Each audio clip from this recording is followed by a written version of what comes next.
এক বাংলাদেশি ব্যক্তিকে আটক করে বিএসএফ এবং তারপর মাথাভাঙ্গা থানার পুলিশের কাছে হস্তান্তর করে বিএসএফ। মাথাভাঙ্গা শিকারপুর চেনাকাটা এলাকায় ভারত বাংলাদেশ সীমান্ত এলাকার ঘটনা। জানা গেছে আটক বাংলাদেশি ওই ব্যক্তি মানসিক ভারসাম্যহীন। এ বিষয়ে মাথাভাঙ্গা মহকুমা পুলিশ আধিকারিক সমরেন হালদার জানিয়েছেন, মাথাভাঙ্গা থানার অন্তর্গত চেনাকাটা এলাকায় এক বাংলাদেশি বিএসএফ কে আটক করে তারপর পুলিশের হাতে তুলে দেয়। জানো, বাংলাদেশি ব্যক্তিকে আটক করে পুলিশ সেই বাংলাদেশি ভারসাম্যহীন ব্যক্তিকে আটক করে এবং জানাবো বাংলাদেশি মানসিক ভারসাম্যহীন মনে করা হচ্ছে তাকে এবং মেডিকেল পরীক্ষা করার জন্য হাসপাতালে পাঠানো হয়েছে এবং তার বিরুদ্ধে সুনির্দিষ্ট ধারায় মামলা রুজু করছে পুলিশ।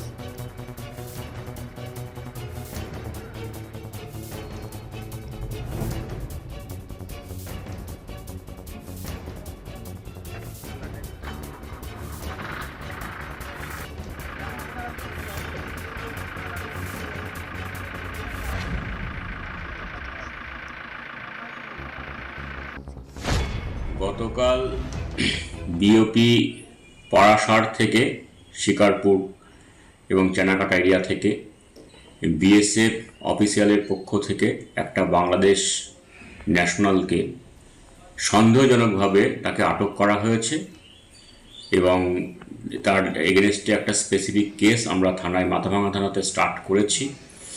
কিন্তু প্রাথমিক তদন্তে দেখা যাচ্ছে যে বাংলাদেশিকে ধরা হয়েছে তিনি মেন্টালি রিটার্ড আছেন এবং তার জন্য আমরা মেডিকেল চেক আপের জন্য পাঠানো হয়েছে।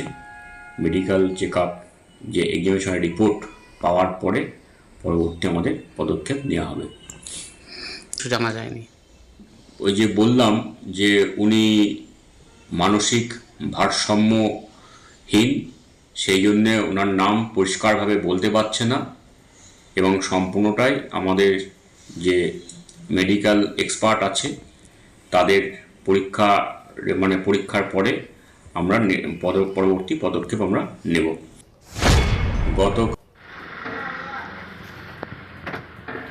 এই দেখো